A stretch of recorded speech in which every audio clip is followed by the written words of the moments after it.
allons voir aujourd'hui ensemble quelle est la conduite à tenir devant un bilan rénal perturbé. Donc, vous êtes à votre consultation et vous recevez un patient qui présente une élévation de la créatinine. La première question à vous poser est de vous dire, est-ce que c'est une élévation qui est récente ou ancienne? Est-ce qu'on est devant une insuffisance rénale aiguë? Est-ce qu'on est devant une insuffisance rénale chronique? Il faudra bien sûr rechercher les signes de gravité, parce que dans ce cas-là, il faudra envoyer directement chez le néphrologue et faire une épuration extra-rénale. Plus tard, il faudra faire une recherche étiologique. Donc pour commencer, d'où vient cette créatinine? Il faut savoir que 85% de la créatinine plasmatique est originaire du catabolisme musculaire et seulement 15% parvient de notre alimentation. Bien sûr, il y a des variations inter-individuelles, cela dépend de la masse musculaire du patient, de l'âge, du sexe et bien sûr du poids. Cette élimination de créatinine se fait essentiellement par filtration glomérulaire et accessoirement par sécrétion tubulaire et sécrétion digestive. Là, comme vous voyez, pour une même valeur de créatinine plasmatique, sur l'image de gauche, le monsieur qui a à peu près la même masse musculaire que moi présente un débit de filtration glomérulaire à 90 ml/min. Alors que la petite mémé, qui a 85 ans, elle a pour la même valeur de créatinine un débit de filtration glomérulaire à 28 ml/min. En fait, c'est pour vous dire que la créatinine n'est pas un marqueur, ce n'est pas un bon marqueur de la fonction rénale. Donc, ne vous fiez pas à juste une créatinine plasmatique. Donc, qu'est-ce qu'il faut faire? Il faut calculer ou bien estimer le débit de filtration glomérulaire. Mais qu'est-ce que c'est que ce débit de filtration glomérulaire? En fait, le débit de filtration glomérulaire, c'est le volume de liquide qui est filtré par le rein par unité de temps. Donc, pour faire simple, le débit de filtration glomérulaire, c'est ce qui nous permet de quantifier l'activité du rein. Donc, ce débit de filtration glomérulaire, il est inversement proportionnel à la créatinine plasmatique. Donc, plus votre créatinine plasmatique va grimper, plus votre débit de filtration glomérulaire va diminuer. Donc, comment on va calculer ce débit de filtration glomérulaire? En fait, on a plusieurs manières de le calculer. Là, ça vous paraît un petit peu barbare. Il n'y a pas à retenir ces formules de calcul. Elles sont disponibles sur vos smartphones et c'est très facile d'introduire tous les paramètres et de calculer facilement le débit de filtration glomérulaire. La formule la plus ancienne est la formule de Gold et Cockcroft qui prend en considération le poids. En fait, actuellement, cette formule, elle est délaissée parce qu'elle a tendance, le fait qu'il y ait le poids, elle a tendance à surestimer et donner une fausse bonne mesure du débit de filtration glomérulaire. Actuellement, ce que l'on utilise, c'est la formule de MDRD et CKD-EPI. Donc là, comme vous voyez, dans la deuxième et troisième formule, elles sont indépendantes du poids. Maintenant, en Europe, on utilise surtout la formule CKD-EPI. Mais pour ce faire, il nous faut une créatinine enzymatique. C'est vrai qu'elle est plus performante, mais en Algérie, elle n'est pas encore étendue du fait que tous les laboratoires n'en disposent pas de mesure de créatine enzymatique et elle reste encore chère. Maintenant qu'on a mesuré notre débit de filtration glomérulaire à partir de la créatinine avec les formules CKD, EPI ou bien CKD, MDRD, on va classer notre patient. Donc, comme vous le connaissez, ça c'est la classification de la maladie rénale chronique. Il y a 5 stades, dont le 5e, c'est l'épuration extra-rénale, voire transplantation. Maintenant, à l'état physiologique, il faut savoir qu'il y a un déclin de la filtration glomérulaire. À partir de 40 ans, chez un sujet sain, qui n'est pas diabétique, qui n'est pas hypertendu, il va perdre 1 ml/min par an. Donc si vous avez un patient qui se présente à vous, qui a 60 ans, et que vous calculez son débit de filtration glomérulaire et que vous trouvez qu'il est à 60 millilitres minute, il ne fait pas une insuffisance rénale. D'accord? C'est juste un déclin physiologique. Donc toujours interpréter votre débit de filtration glomérulaire en fonction de l'âge. Maintenant, la deuxième question à vous poser, est-ce qu'on est devant une insuffisance rénale? Est-ce qu'on est dans une phase qui est aiguë ou est-ce qu'on est dans une phase qui est chronique? Donc, devant cette élévation de la créatinine et bien sûr baisse du débit de filtration glomérulaire, il faut rechercher des agents qui vont augmenter la créatinine. Par exemple, le patient, il est sous IEC, il est sous ARA2, c'est un sujet âgé qui a 80 ans, qui est sous diurétique à forte dose, qui est en plein canicule, ou bien c'est un patient qui vient récemment d'être injecté, à qui on a injecté récemment une forte dose de produit de contraste iodé. Donc là, on a une augmentation, bien sûr, des chiffres de créatinine. Donc après l'éviction de l'agent causal, il faudra faire une deuxième estimation du débit de filtration glomérulaire. Et bien sûr, toujours rechercher dans les papiers de votre patient, est-ce qu'il a des notion de créatinine antérieure élevée. Toujours rechercher, est-ce qu'il y a une créatinine antérieure qui était normale ou bien déjà il avait des créatinines qui commençaient peut-être timidement à augmenter. Donc là, si on est devant une élévation confirmée, donc là, il faudra trancher. Est-ce que c'est une IRA ou IRC? Donc le premier examen morphologique que vous allez demander, c'est bien sûr une échographie rénale. Alors l'échographie rénale, qui est un examen morphologique simple, peut nous donner beaucoup de renseignements. Le premier renseignement à avoir, c'est la taille des reins. Est-ce qu'on est devant une taille des reins qui est conservée ou une taille des reins qui est diminuée? Est-ce qu'il y a un maintien de la dédifférenciation corticomédulaire? Est-ce qu'il y a un amincissement du cortex? Là, on a un rein qui est tout à fait normal, de bonne taille, qui maintient une bonne dédifférenciation corticomédulaire. À gauche, on a un amincissement du cortex, une diminution de la taille. Ça, c'est plus en faveur de la chronicité. Après, vous pouvez découvrir beaucoup de choses à l'échographie rénale. Il y a des patients qui vivent toute leur vie sans savoir qu'ils ont un seul rein. Déjà, dans un premier temps, il faut s'assurer que votre patient il a bien 2 reins. D'accord, on peut découvrir des polykystoses rénales, on peut découvrir énormément de choses. Donc là, vous voyez qu'à gauche de votre écran, ça c'est un rein normal. Vous voyez ici que le cortex, ça c'est la largeur du cortex, elle est conservée. Par contre, dans une insuffisance rénale chronique, le cortex il est aminci. C'est des reins qui sont de petite taille et qui sont ratatinés. Après, il y a des exceptions. Il faut toujours garder à l'esprit, si vous avez par exemple un patient diabétique qui fait une authentique insuffisance rénale, vous calculez son DFG, il est à 40 ou 30 millilitres minute, il peut garder une taille des reins conservée. D'accord? Ça, c'est surtout chez le diabétique. Par exemple, si le patient présente un myélome, si c'est une amylose rénale, là, il n'y a pas de réduction de la taille, mais il y a une insuffisance rénale. Donc ça, c'est des exceptions. Donc si on est dans le premier cas de figure, donc la taille des reins est conservée, c'est une IRA. Il faudra, devant une IRA, toujours en fait, éliminer la première cause. C'est les causes obstructives.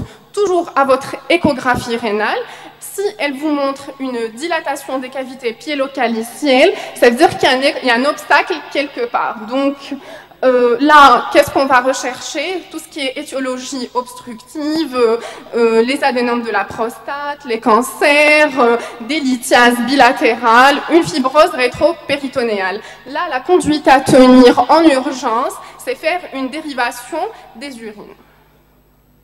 Maintenant, si devant votre échographie, il n'y a pas de dilatation piélo-calicielle, il y a un contexte clinique particulier, le patient a des chiffres tensionnels bas, il est en état de choc, il est déshydraté, là on est dans des causes pré-rénales, c'est ce qu'on appelle l'insuffisance rénale fonctionnelle. Donc c'est uniquement la diminution de la pression de filtration qui va arrêter la filtration glomérulaire.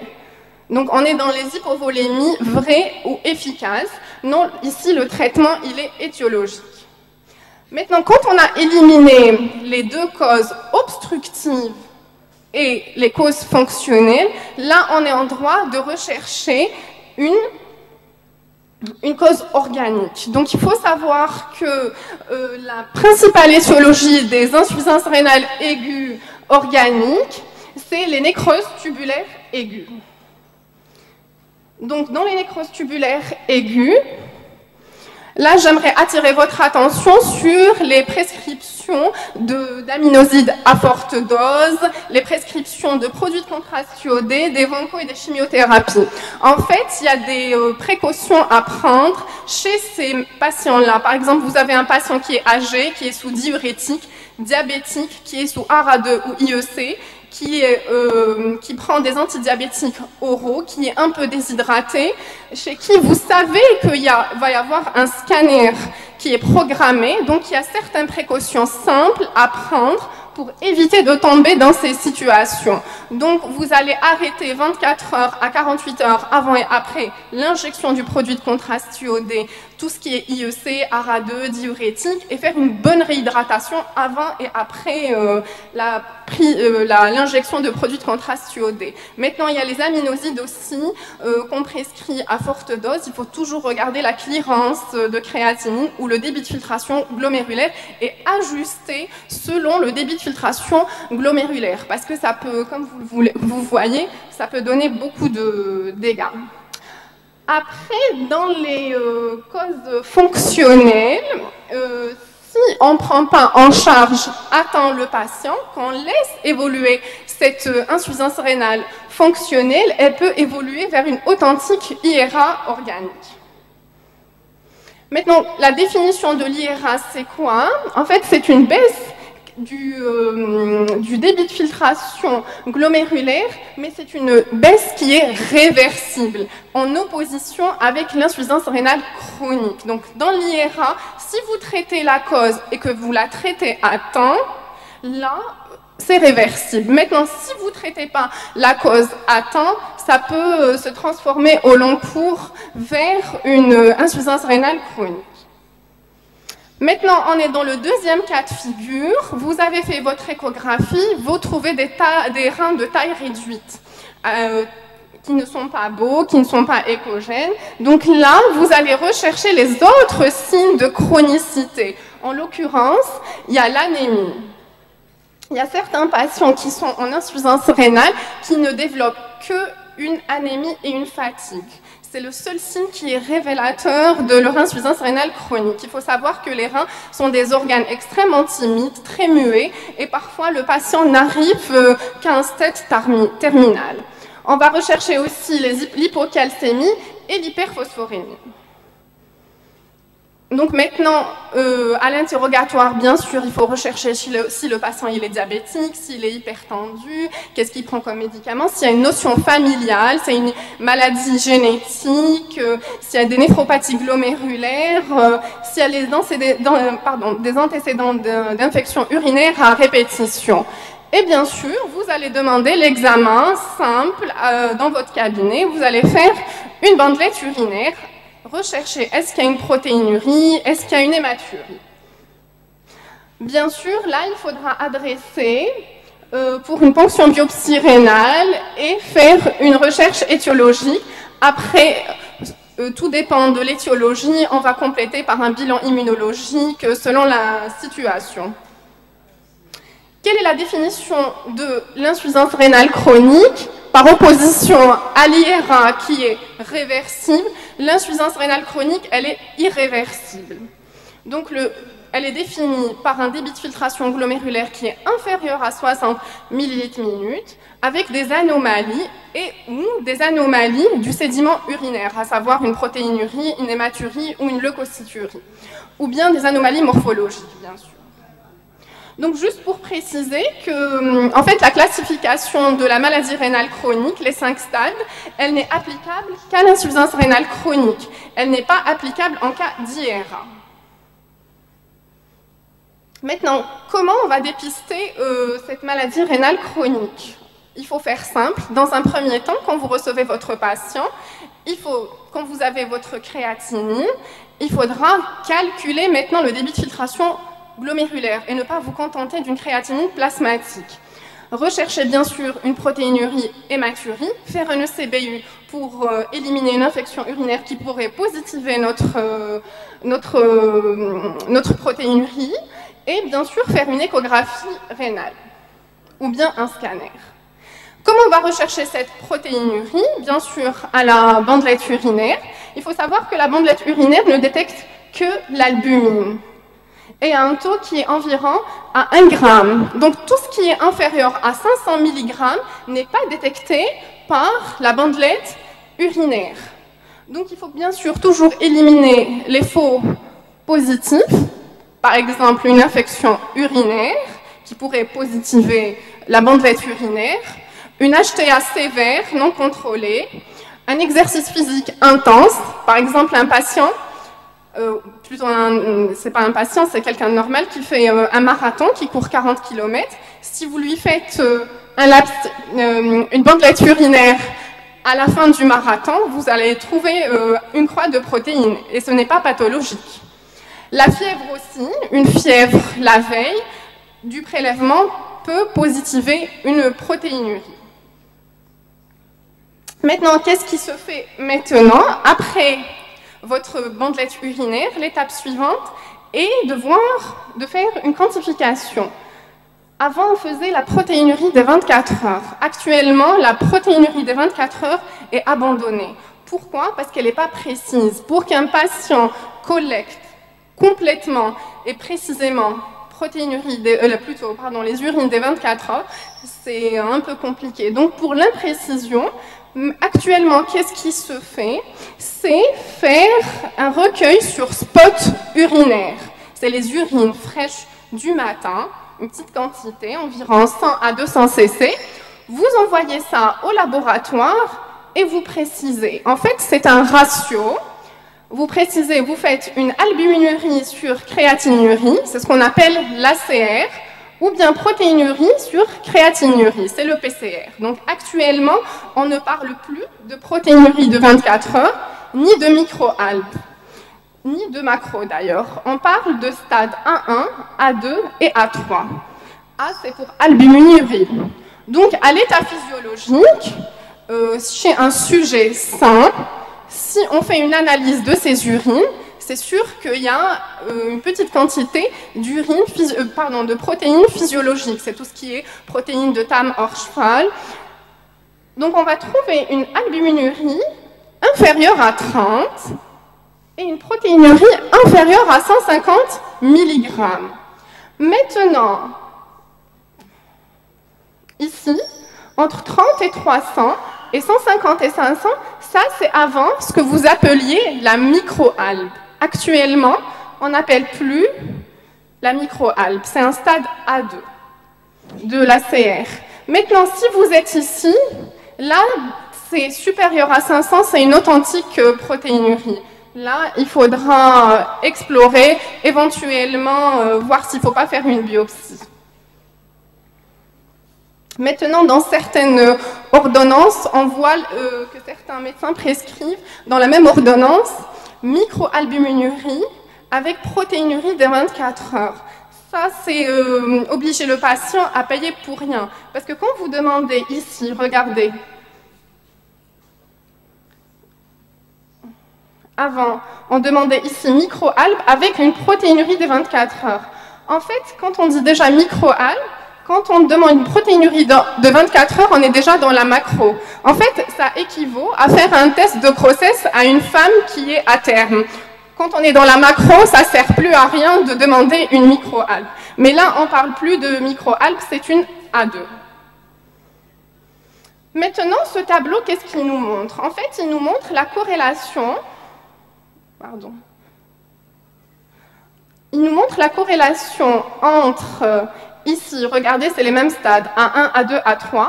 C'est la corrélation entre la maladie rénale chronique, ça c'est les 5 stades de maladie rénale chronique, donc la progression en fonction de l'intensité de notre albuminurie.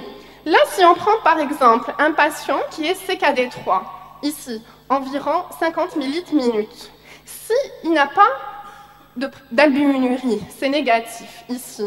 Regardez, ici, la progression, c'est jaune. Ça veut dire que c'est une progression qui est modérée. Maintenant, si on va vers la droite, s'il a 1 gramme, 2 grammes de protéinurie, là, on est dans le rouge, ça veut dire qu'il va. La progression de la maladie rénale chronique sera plus rapide, plus importante.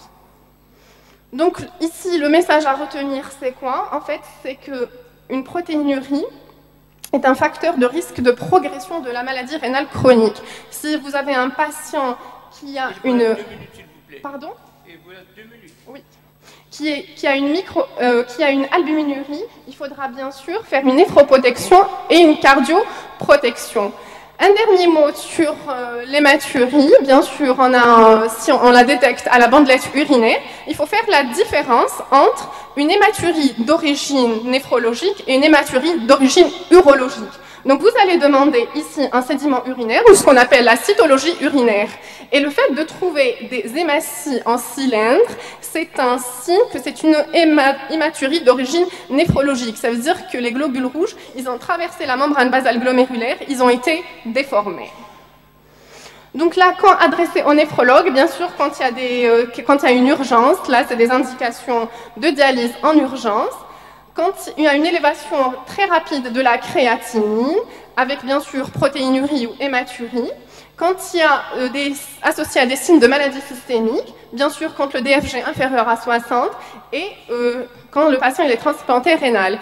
Dans quelle population demande à faire le dépistage? Bien sûr, en premier lieu chez les diabétiques et les hypertendus, parce qu'il faut savoir, le diabète et l'HTA sont les premiers pourvoyeurs dans le monde de maladies rénales chroniques. Donc même quand il y a vous recherchez quand il y a des facteurs de risque, il faut rechercher et demander le débit de filtration glomérulaire. Donc là, s'il y a quelque chose à retenir, c'est quoi? Il faudra toujours estimer le débit de filtration glomérulaire et ne pas se contenter d'une créatinine. Il faut dépister systématiquement la maladie rénale chronique dans les populations à risque. Par exemple, cette semaine encore, on a eu une patiente de 24 ans, diabétique type 1, donc suivie en diabétologie et qui nous est adressée. Elle est déjà à 8 millilitres minute. Donc ils l'ont adressée trop tard. Il fallait l'adresser bien avant qu'elle arrive au stade d'épuration extra-rénale.